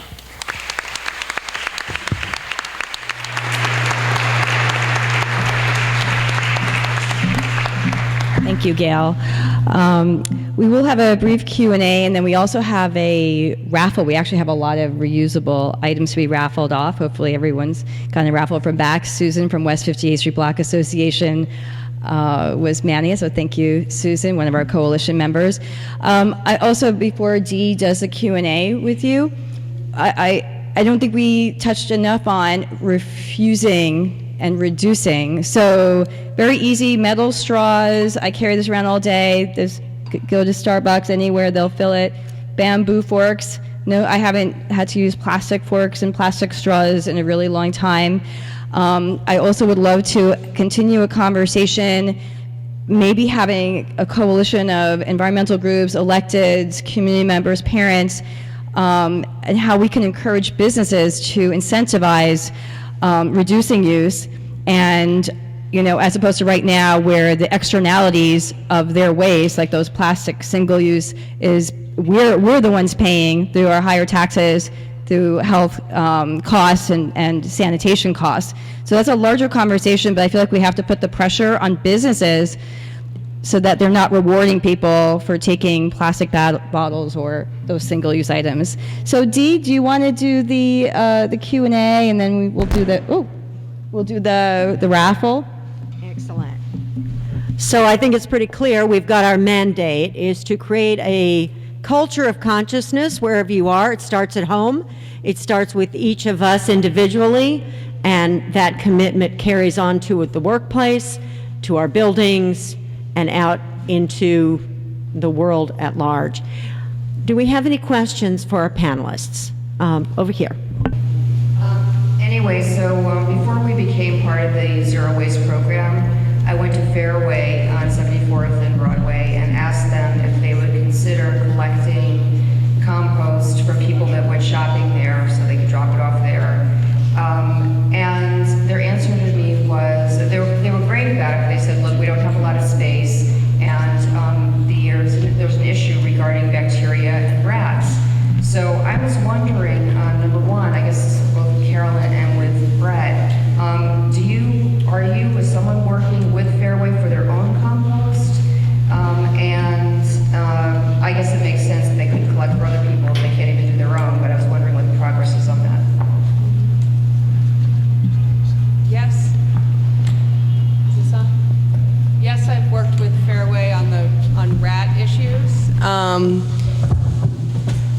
And actually, especially the location at 72nd is probably one of the most rat-resistant grocery stores I've ever seen in my life. They took dramatic steps to prevent rats around their facility, but I think they may be a little gun-shy around anything having to do with garbage because they took a lot of heat in the past for having rat activity around their stores. If they wanted to open a conversation about our experience in monitoring facilities that are doing organics recycling, I could definitely talk to them more about, to dispel the myth, basically, that collecting organics will attract rats, because we've really found that that's not true at all. They know me. They could speak to me. Yeah, the facility manager there knows me because we had worked on rat prevention issues before, and they, like you said, they are very open to having a conversation. What are we doing about this judge who overturned the styrofoam ban? This styrofoam is a nightmare. So the city has asked a judge to hear an appeal. So we are working. The city doesn't agree with the judge's decision to overturn the ban. So we've requested another judge to accept a hearing on an appeal. So we are working on it. We'll try to keep people posted as much as possible. I would like to know when that happens. I'll be ready to open my mouth. Thank you. Sure. You and a lot of other people. Thank you. Come on up. Hello, I'm from the BJ Synagogue, and this is a comment and a question. Why BJ as a community is involved in Transform Don't Trash New York City, which is a coalition to fundamentally reform commercial waste system, is because the huge amounts of commercial waste going to landfills is a major greenhouse gas source. Also, the gross inefficiency of the system means excessive truck miles on the Upper West Side, pollution, and safety risks for pedestrians. In addition, there's a moral imperative to improve conditions for private sanitation workers, which are really terrible. I wanted to thank Councilmember Rosenthal for her support. I also want to thank Borough President Gale Brewer for her support. And I wanted to ask, so now this question goes to anybody, if anybody knows a specific timeline for the legislation to fundamentally reform the commercial waste system in New York City. We are in the process right now of updating the recycling rules for all commercial establishments in the city. We just finished the public comment period. The draft rules will be going to the city council. So we should have new rules which will be implemented during the new year. That is just on the recycling side. We want to make it easier for businesses to recycle. We want them to be incentivized to recycle. As far as the transform, don't trash, and the that movement for their goals, we are studying that. We've put out an RFP for the waste areas, the commercial waste zones, and we are studying it. We want to look into it before we make any decisions or before we inform any decisions. Interested in seeing legislation for. Thank you so much. Hi, I'm Maggie Clark. I'm a longtime member of the Manhattan Solid Waste Advisory Board and also a faculty of the Reuse Institute. I'm a co-author of the Zero Waste Plan written by citizens 11 years ago, 200 pages. And now we have a 12-page plan, and it really doesn't add up to zero waste if you do the math. And, you know, I could go on, but I'm just going to make it really short. You know, we need to have 100% of the discards targeted. We've got a lot of them targeted for recycling or composting, but not all of them. The big one is 100% participation rate. We've got 44% capture, and I haven't seen it laid out how we're going to get to 100%.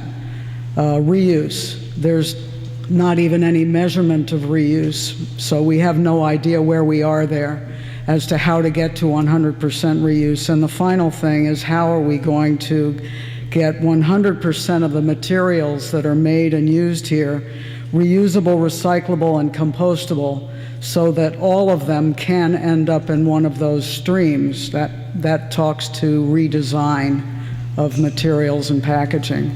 So those are the questions that I have and wonder, you know, what is everyone going to do about those? Is there a specific question, or? Well, there were like 4. How are we going to get to 100% participation? How are we going to get to 100% discards targeted, 100% reuse, and 100% of the materials made designed so that they can be?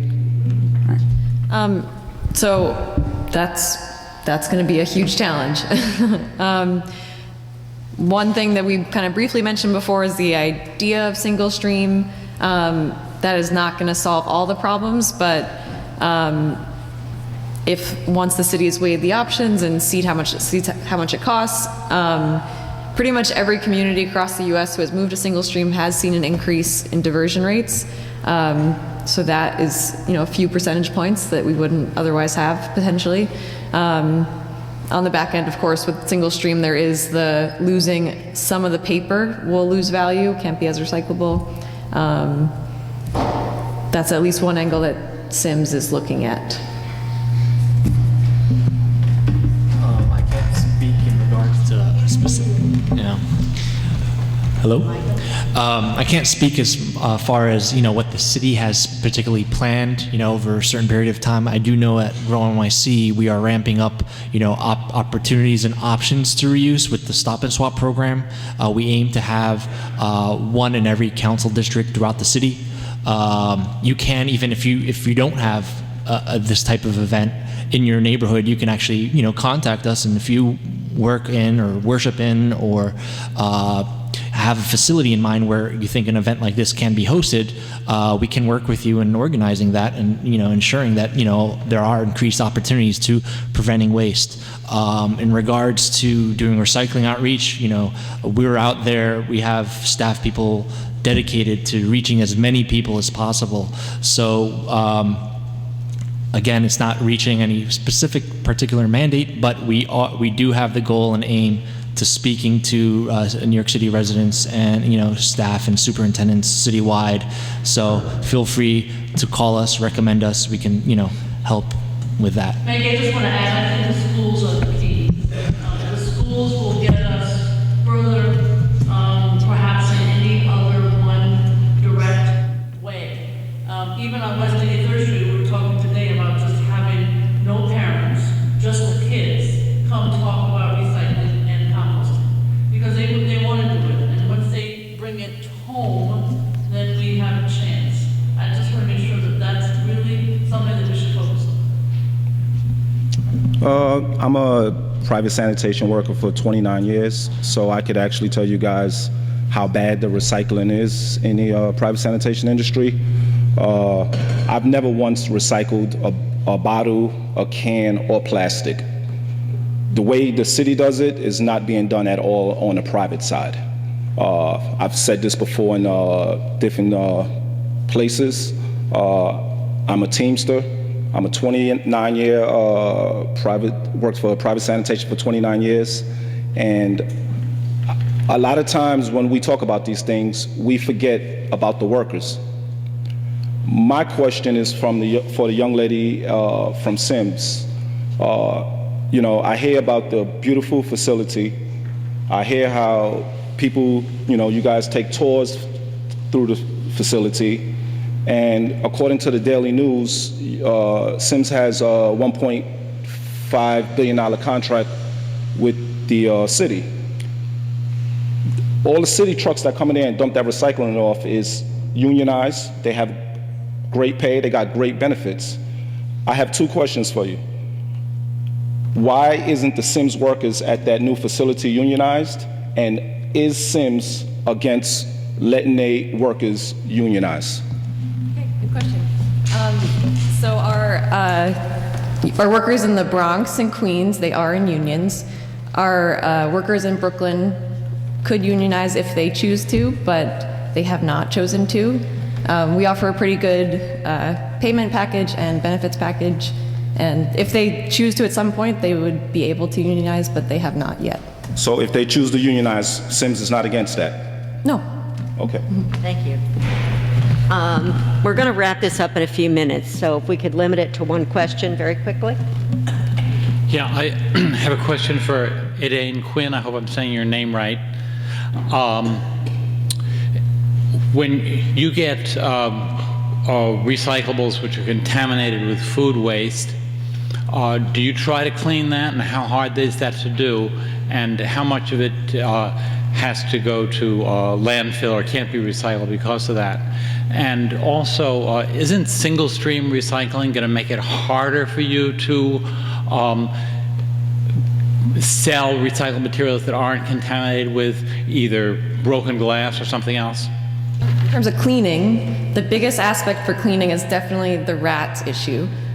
So please keep cleaning out your yogurt containers and everything. But once it gets to us, having a little bit of yogurt crust or a little bit of leftover milk isn't going to ruin the whole process. We'll still be able to separate out absolutely most things, even if they're a little dirty. When they go to the next facility, that's where they'll get chopped up, they'll go through a big cleaning process, they'll get melted. Things being a little bit dirty are fine for us, but definitely not for preventing rats. And then in terms of single stream, absolutely, there will be a drop, there will be an increase in contamination, so increase in things that would have to go to landfill. And that's kind of what the city's looking at now. Is it possible diversion rates would go up enough that it's worth the little bit that we'll lose to landfill? Because currently, like a lot of stuff we're losing to landfill just up front with no chance of being recycled. This will give things like a little bit more of an opportunity to actually make it to the recycling stream. Thank you. Hi, I wanted to know, where are the plastic bags that the grocery stores collect being recycled, or if they're even being recycled at all? So plastic bags that are brought back to a grocery store or a pharmacy, as long as they're kept nice and clean and dry, they do have a pretty high value. There'll be a lot of companies that will seek out those bags for recycling. It's not absolutely guaranteed that if you bring a bag back there, it'll get recycled, but they have a high value, so there will be companies looking for that. If the bags are put into the typical recycling bin, they're going to get mixed with soda and glass breaks in them. We separate them out for recycling, but we have a really hard time finding people to buy them. So if you have the opportunity, absolutely bring it back to the store. That gives it a really good chance it'll get recycled. We're dealing with what we can for the stuff that comes to us, but we don't want any more. Okay, thank you. Thank you, all of you. This has been inspiring. This is a comment. I remember about 15, 20 years ago, I was listening to NPR, and there was a reporter from Missoula, Montana. She used to give reports. And she told of a husband and wife that decided that they were going to try to reduce their garbage as much as possible. And at the end of the year, what they had to go to a landfill fit in a shoebox. And I thought, wow, what a great image that is. Talk about zero waste. To think of anything that cannot be recycled in either paper or compost or metal, glass, and plastic, that's what it would be at the end of a year, that you could fit your garbage in a shoebox. So I applaud all those of you who are working on working toward that end, and I would like to see, this isn't the place probably to ask it, but similar to another question, like, is there any point at which the design of packaging meets the requirements of our sustainability, so that it can make it easier for us to fit it just in a shoebox? Thank you. Hello, it's good to see so many familiar faces. My quick question is, how do so many schools in the city get away with not recycling? They just don't do it. That's kind of the myth in the city, or maybe it's reality, but it's not. It's getting to go the other way now. And I also work for Citizens Committee for New York City. This is a plug for our neighborhood grant program. So for any neighborhood volunteer group or student group that's working on solid waste issues, zero waste, composting, or reusable bag advocacy, please apply for one of our grants up to $3,000 for your volunteer group. And the website is citizensnyc.org. Deadline's January 25th. Thank you. And we have these reusable bags to raffle shortly. Thank you for sponsoring. Yes. Did you get that question? And also the question before that did not get answered about at what point do we mandate how things are made and the materials things are made with so that they can correspond with our desire for zero waste? So I can just quickly talk about manufacturing side of things. So SIMS, at least we've tried to open up discussion as much as we can with manufacturers, companies like Unilever, Pepsi, Colgate-Palmolive, to show them what happens to their products after they've made it to the recycling stream and ways that they can actually improve the recyclability of it.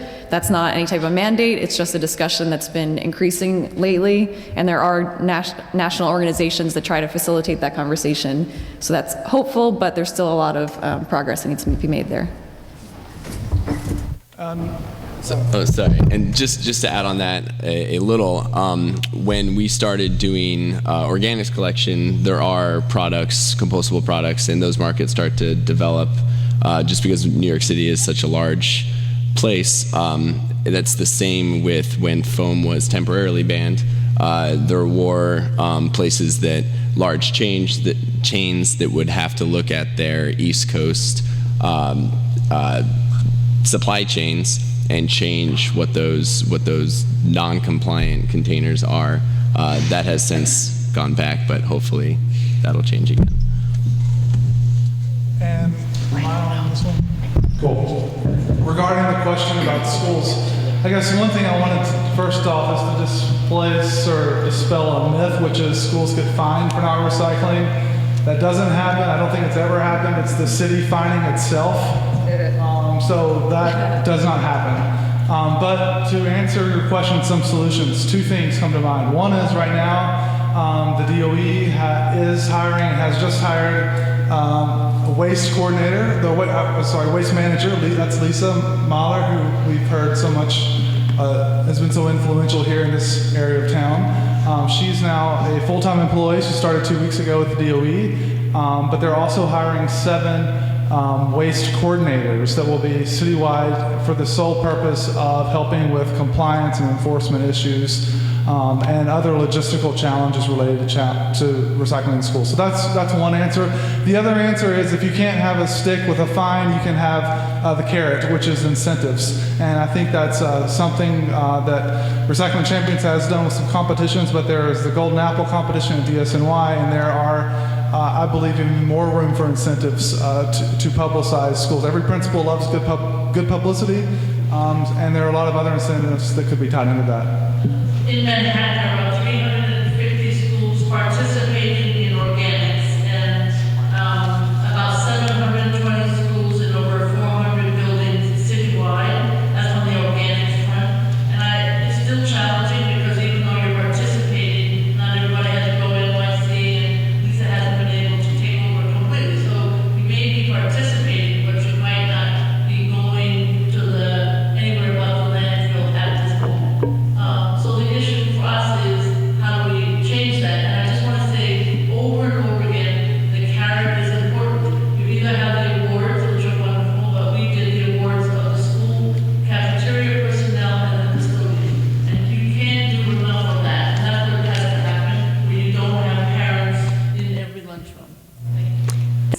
Schools USA is a free sustainability framework for schools that offers a set of tools and resources to help schools to integrate and advance different streams of sustainability. There's definitely a waste protocol within that. There's an energy protocol.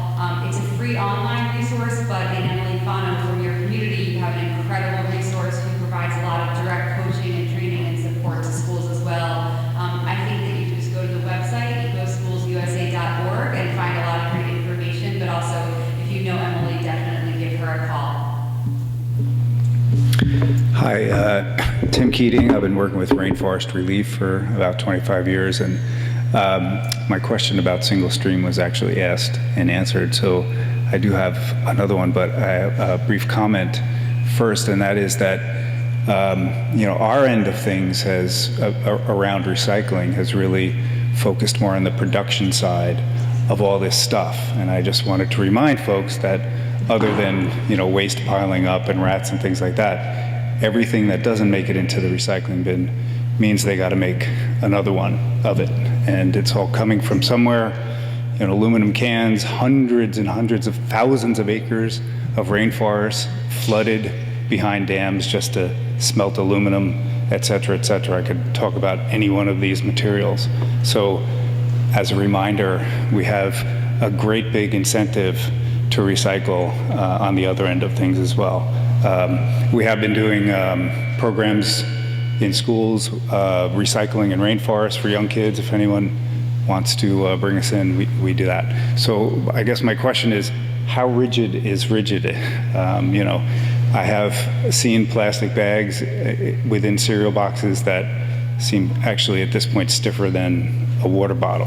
So I'd really, I want to get everything in there, but I don't want to put contaminants in there either. As if you can really easily crinkle it up in your hand, that is not rigid. But a water bottle definitely is rigid.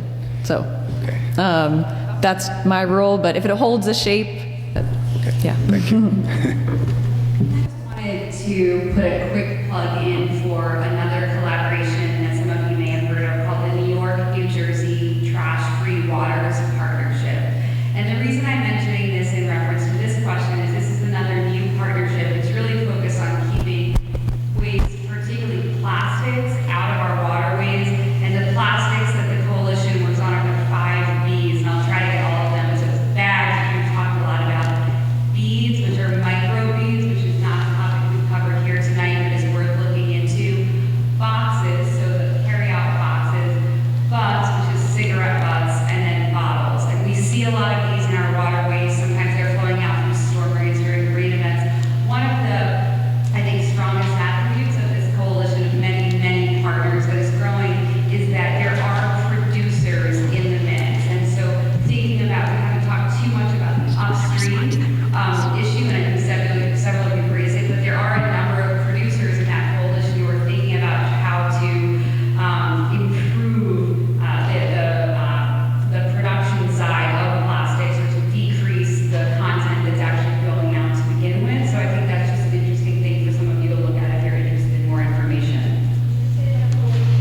It's called the New York, New Jersey Trash-Free Waters Partnership, and both EPA, the Environmental Protection Agency, and the Department of Environmental Conservation are key leaders in that, and then there are countless other organizations involved, but it's a fairly new initiative. Thanks for bringing that up, Emily. The number one waste that's found in oceans is cigarette butts, and they're comprised of plastics as well, and chemicals and paper. And to Gale's point about more carrots, I've been wondering, when we did our tree cleanups, we saw cigarette butts everywhere. They're ubiquitous. So, I mean, is there a way that the city could reward restaurants or bars or establishments from putting those, some of them already have it, those recycling cigarette, so that they're not getting into our waterways, but again, incentivizing best practices? And also, can we have more street sweeping like I've seen in other countries around the world? I mean, so much of the problem is that there's not enough street sweeping or sidewalk sweeping right now, and all that stuff is being immediately washed down into the rivers, into the ocean. So again, maybe green jobs, or just some thoughts. Let's face it, we could be here for another week and then some, discussing this. But the conversation, as I said before, is an ongoing one, and it's one we have with ourselves first and foremost. All right, we have raffles. Oh, one more question. Okay, very quickly. Sorry. Oh, I'm sorry. Can everyone here vow to never, ever, ever, ever use plastic bottled waters or plastic cups? Just carry a bottle. That's it. Everyone here should have a bottle. Everyone here. And straws. Yeah. Everyone here should have a bottle. That's it. Thank you. Okay.